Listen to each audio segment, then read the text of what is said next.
자, 이번 시간에는 금이 많은 사주는 무엇이 문제일까라는 주제를 가지고 얘기를 좀 해보겠는데요. 제가 지금까지 이제 목, 화, 토 이렇게 해왔죠. 많고 적고에 관한 어떤 내용을 가지고 진행을 하고 있는데, 자, 이번 시간에 금이 많으면 문제가 되는 거고, 다음 시간에 이제 금이 부족했을 때 문제점을 얘기하고요. 그 다음에 수에 대한 부분 내고 마무리하도록 하는데, 자, 일단 제가 매번 하는 얘기가 있죠. 많다 적다의 개념 정리가 필요하다는 말을 하죠. 그러니까 사주 8글자에서 글자 수가 많으면 많다라고 얘기하는 부분은 아니라는 거. 자, 이 부분은 제가 한 몇 분 정도 잠깐 할애해서 얘기하는데 아마 반복적인 얘기가 되니까 혹시 이 부분을 패스하고 싶은 분은 패스해도 됩니다. 자, 그래서 이 천간과 지지의 개수는 의미가 각자 다르죠.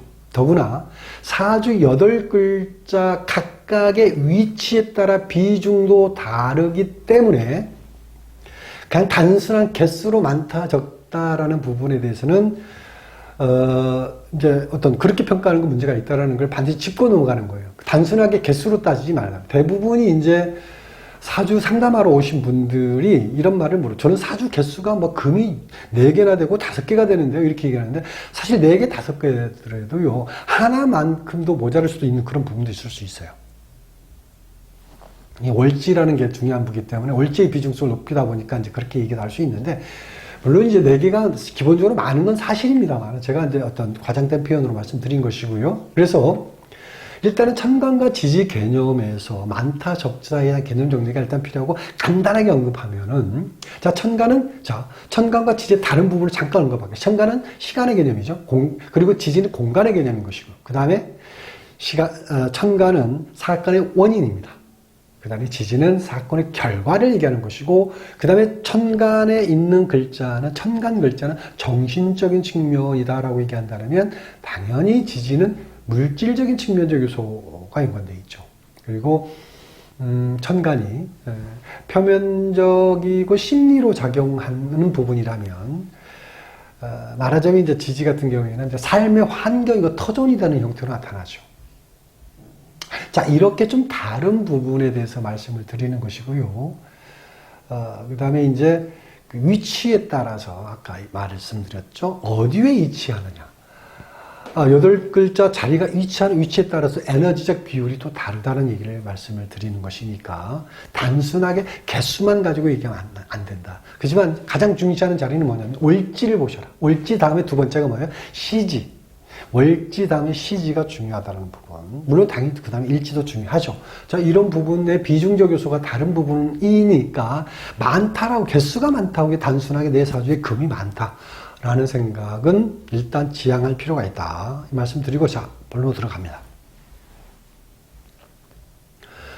자, 일단 금의 본질적 특성은 한난조습에서 조다라고 얘기하죠. 조자는 마를 조자를 씁니다.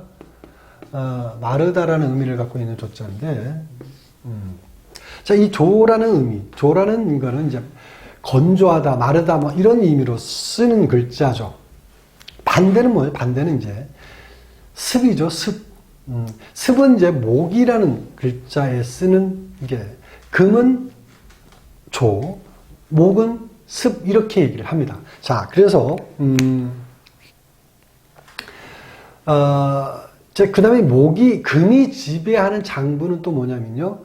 폐, 대장을 지배하는 장부가 돼. 신체 부위에서는 이제 피부를 관장한다라고 얘기할 수 있어요. 물론 금이라는 게 이제 폐대장이면서 폐대장이 관장하는 어떤 기관들은 신체 기관도 많이 있습니다만 일단 그렇게 간단하게 얘기하고요. 그래서 이제 사주의 금 기운이 적당한 사주는 어떻게 되냐면요. 여러분들 가장 민감한 부분이죠. 피부 미인이 많습니다. 적당했을 때. 금 기운이 적당했을 때 얘기해요. 오히려 이제 너무 많으면 어떻게 될까요? 너무 많으면 오히려 어떻게 되나요? 피부가 거칠고 건조하다. 마르다라는 거죠. 그러니까 금이 많다라는 거는 일단 기본적으로 마르다. 마르면 어떻게 되나요? 거칠죠. 이제 그렇게 나타날 수 있다라고 얘기할 수 있어요. 당연히 또 그래서 금이 많으면 그게 이제 성격적으로 드러날 수 있다고 얘기하는데, 그게 뭐냐면 마음도 어떻게 돼? 마음도 건조하고 거칠 수밖에 없겠죠. 그러니까 목은 뭐냐면 상대적으로 목은 여유라고 얘기를 합니다. 목은 이제 시작하는 부분이기 때문에 아직도 뭔가 먼 미래를 바라보는 희망의 의미도 있고 그래서 여유라고 얘기할 수 있는데 말하자면 금이 많다라는 것은 상대적으로 여유가 없어지는 거죠. 결국은 목에 문제가 생기는 거예요. 금이 많다는 건 상반대 방향에 있는 것을 제압하는 거가 되니까 목에 문제가 생기는 거가 되죠. 그러면 당연히 심리적으로 마음적으로 어떻게 되나요? 여유가 사라지죠. 그래서 매사에 어떤 거예요? 금이 과다하게 많으면 매사에 조급증을 드러내게 돼 있겠죠. 그러니까 뭐 자신이 원하는 대로 안 되면 기다리지 못하고 뭔가 억지를 써서라도 뭐 해결하려고 막 이런 어떤 그런 성격, 좀 약간 거친 성격을 드러내게 되어 있다라고 얘기를 합니다. 자, 이게 바로 이제 한난조수배소 조라는 특성에 의해서 나타날 수 있는 어떤 그 흐름적 요소를 제가 얘기를 했고, 두 번째는 자, 금은 뭡니까? 금 그다음에 선을 긋는 거예요. 이 선을 긋는 건데, 이 선을 긋는다는 게 차선도 이제 긋잖아요. 차선도 나누죠. 차선적으로 1차선, 2차선, 3차선에서 나누는데, 이 선을 이제 금이라고 얘기할 수 있어요. 근데 일반적으로 뭐라고 그러냐? 이게 선이라고 안 하고 뭐라고 이제 금이라고 이렇게 얘기를 하죠. 이게 그런 의미하고 같아요. 금을 긋는다라고 얘기하잖아요. 선 긋는 거를. 이게 그런 의미입니다. 그래서 이제 이 금을 긋는다는 건 어떤 거예요? 나누고 분리하는 거죠. 그렇죠? 분리하는 거. 그리고 또 이 나누면 이 하나가 독립체가 되죠. 이게 1차선이면 1차선이라고 독립하는 거예요. 독립적으로 나눠요. 통으로 있던 게 이게 금을 나누면서 나눠지는 거죠. 이렇게. 그래서 분리하고 독립하는 것이다. 그런 의미를 쓰였는데, 자, 목은 뭐라고? 목은 습하다 그랬어요. 습은 뭡니까? 습은, 습하면 끈적끈적하다는 거죠. 제가 이제 목할 때 제가 충분히 얘기를 했어요. 혹시 이제, 이거 금만을 보시는 분은 목도 보시고, 화도 보시고, 토도 보시면 좀 도움이 많이 될 수 있어요. 그래서, 습은 끈적끈적한 거를 그 달라붙죠. 근데 금은 제가 뭐라고 그랬냐면, 금은 건조하다고 그랬죠. 마르다라고 그랬잖아요.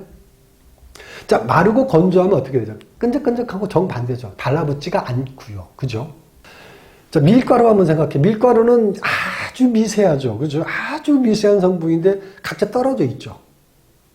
아주 미세한 가루는 떨어져 있다는 건 건조하니까 그런 거죠. 근데 거기에다가 물을 부어보세요. 어떻게 되나요? 물을 부어 습하게 되는 거죠. 그러면 달라붙죠. 뭉치죠. 그러니까 자, 금이라는 속성 자체는 본질적으로 건조한 것이고, 건조한 것은 본질적으로 미세한 물질이 서로 분리되어 독립되어 있는 어떤 그런 자체가 금의 본질이다. 그런데 이제 금이 과다하다. 금이 과다하면 이렇게 얘기할 수도 있어요. 자, 금이 과다하면,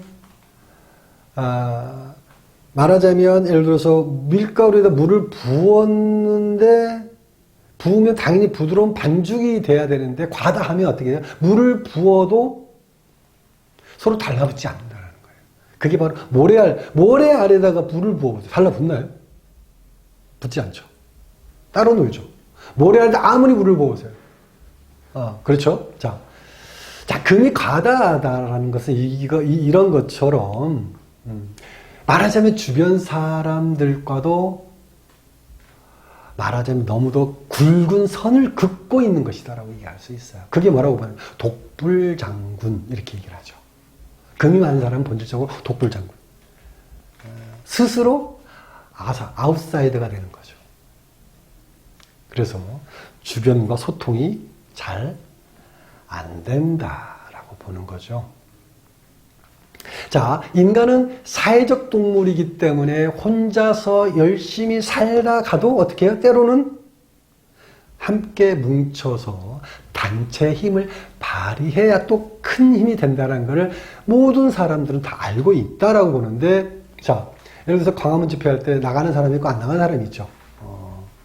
해봤자 뭐 비관적인 속성을 갖고 있다든지 아니면 나는 독립적인 형태에서 그래봤자 뭐 이런 어떤 그런 속성을 드러내는 사람들이죠.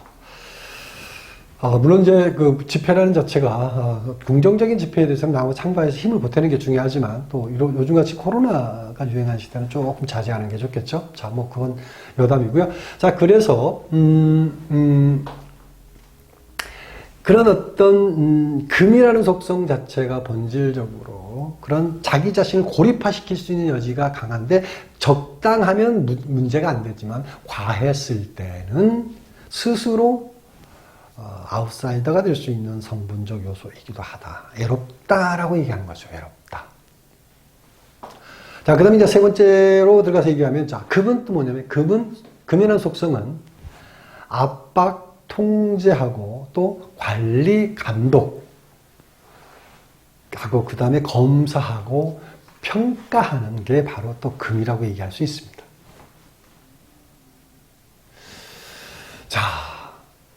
자, 금의 개념을 다시 한번 이렇게, 금의 어떤 개념을, 어떤 성분적 요소를 갖고 있냐 생각을 한번 해보시면요.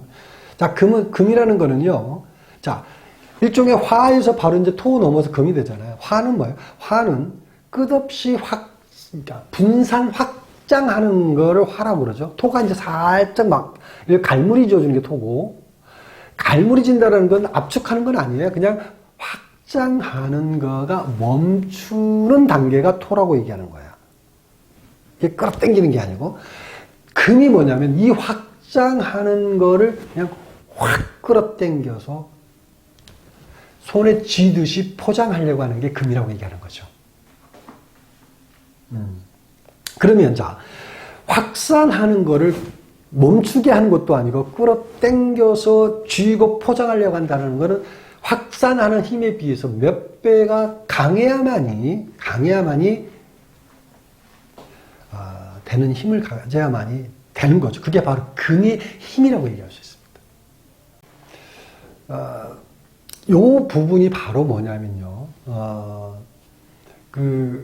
사람에게도 드러나게 돼 있다. 금의 성분이 강하면 기본적으로 뭔가 쥐고 끌어당겨서 압축해서 포장하려고 하는 자기 방식대로 요리하려고 하는 어떤 성분을 드러내게 돼 있다라고 얘기하는 거죠.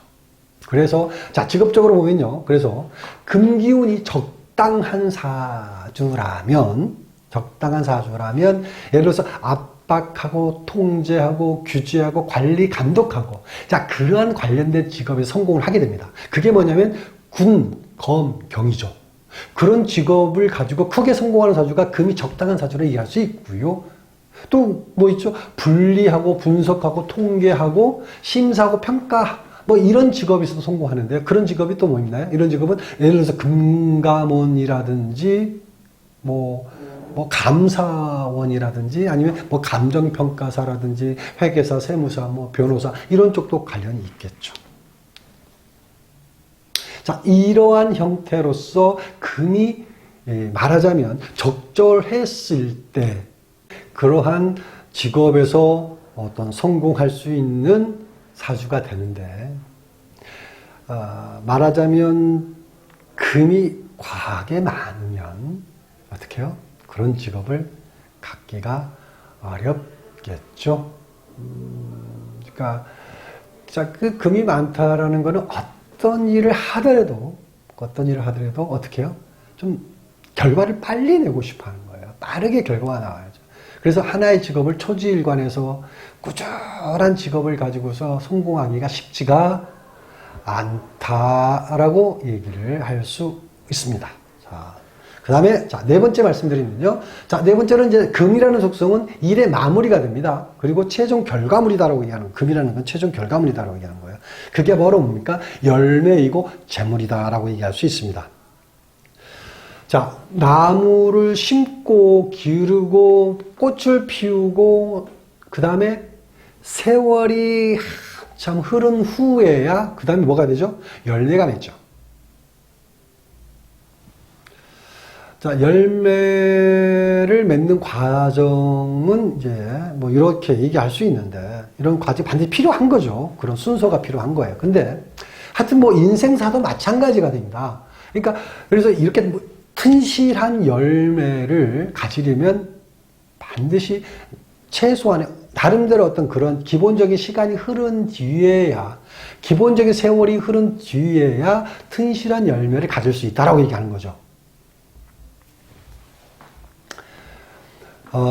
그런데 이제 이렇게 한번 생각해 보세요. 예를 들어서, 자, 사주에 수, 목, 화, 토 기운은 적당히 있는데, 사주에 금이 없다. 그럼 어떤 사주가 될 것 같아요?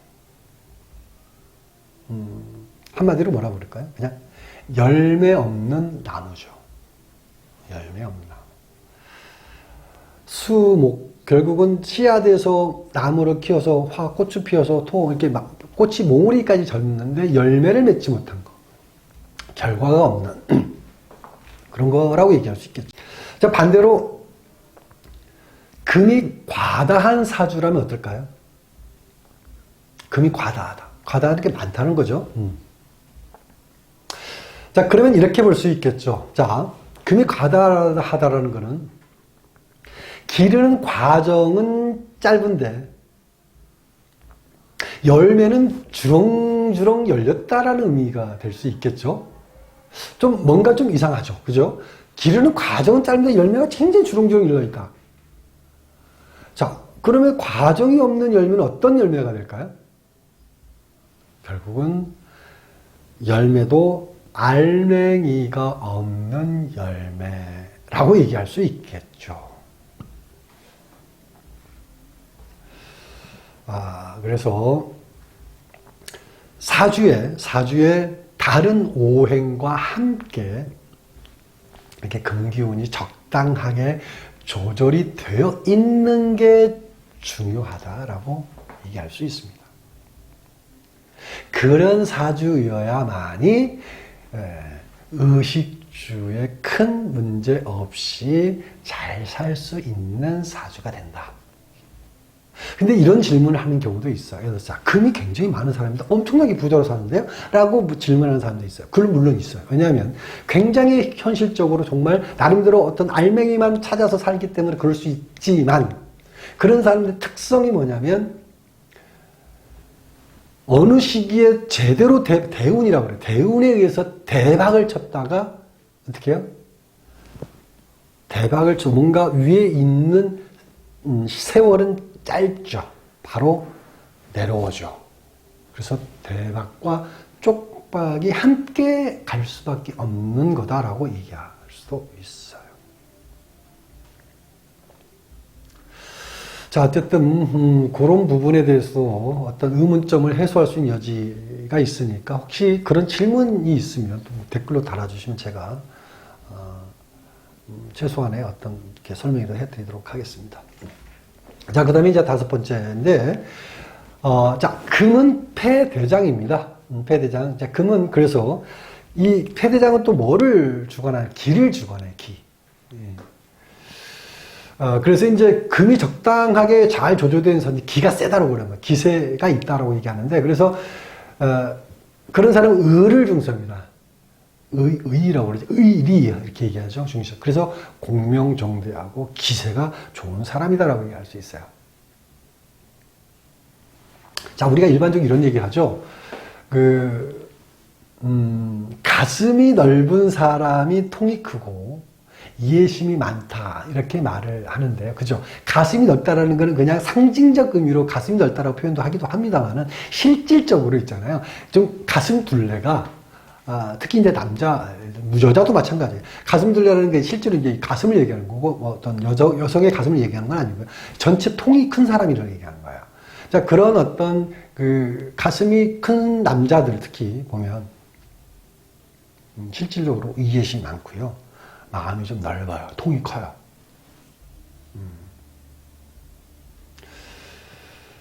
또 그런 사람들이 되게 보면 이제 얼굴이 좀 두상이 좀 큽니다. 대부분 이제 요즘에 이제 두상이 좀 작은 사람들이 인기가 많은데 사실은요, 두상이 작은 사람들이 속이 좀 좁아요. 얼굴이 크고 이렇게 두상이 큰 사람들이 이렇게 오장육부가 커서 좀 이렇게 마음이 너그럽고 좀 편안한 사람들이 좀 많이 있습니다. 물론 100% 다 그런 건 아니지만 그렇습니다. 자, 그래서 이제 실제로 보면, 그러니까 실제로 가슴이 넓으려면 뭐가 해야 돼요?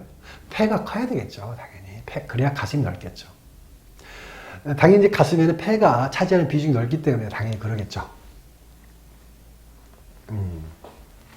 그래서 폐 기능이 안정되고 가슴이 넓은 사람은 기세가 좋은 사람이고요.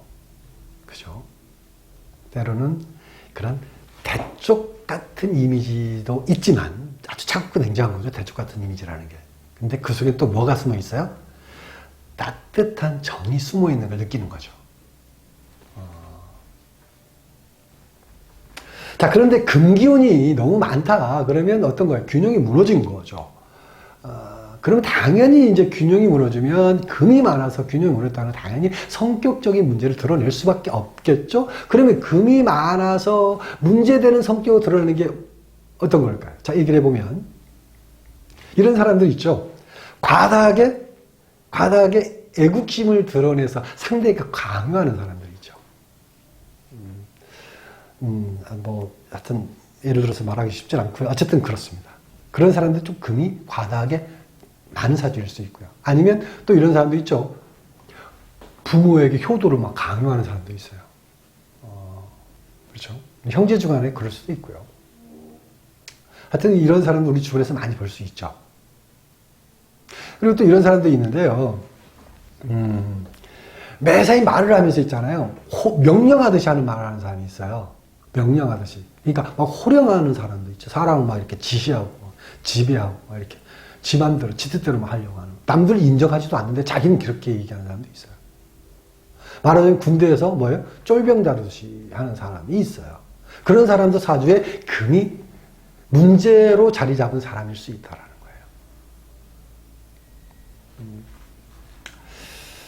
거예요. 이제 이렇게 이제 금이 과다하면 이렇게 지배하고 강압적이고 때로는 이제 폭력적이고 폭압적이고 아니면 또 혁명적인 그런 어떤 성격으로 드러내는 경우가 많습니다. 어쨌든 지금까지 이제 금이라는 속성에 갖는 거에 대해서 알아봤는데요. 일단 자기 자신 사주도 한번 금이 어떻게 형성되어 있는지 한번 확인해 보시고 또 이제 그 주변에서 가끔 이렇게 문제를 일으키는 사람들이 있죠. 이렇게 제가 말하는 성격적인 부분 얘기하는 사람들 한번 생리를 확인해 가지고 한번 이렇게 사주를 한번 확인 한번 해보세요. 아마 분명히 그런 사람 사주에는 금기운이 많이 들어있는 사람일 것이다. 좀 과다하게 들어있을 것이다. 이렇게 보는 거죠. 근데 그렇게 이제 사주 공부를 그렇게 보면 또 재미가 있어요. 그래서 성격을 보는 데 있어서 오행으로 이렇게 보는 거. 제가 이제 목, 화, 토, 지금까지 금하고 있고, 다음에 수를 하는데, 이것만 보시고서도 어떤 오행이 많고 적음에 따라 나타나는 본질적 성격에 대한 부분. 그러니까 단순하게 십성이 재성이니 비겁이니 이 자체로 보는 게 아니라, 오행이라는 관점만 봐도 사실 이게 근본이 되는 거예요. 십성은 하나 형식에 불과한 거고 원래 이제 오행으로 보는 어떤 성격이나 심리 이런 부분들이 좀 더 정확성이 있다 라고 얘기할 수 있습니다. 자, 지금까지 이제 금이 많은 사주의 문제점에 대해서 알아봤고요. 다음은 이제 금이 부족한 사람의 문제점에 대해서 알아보도록 하겠습니다. 자, 오늘 여기까지 하겠습니다.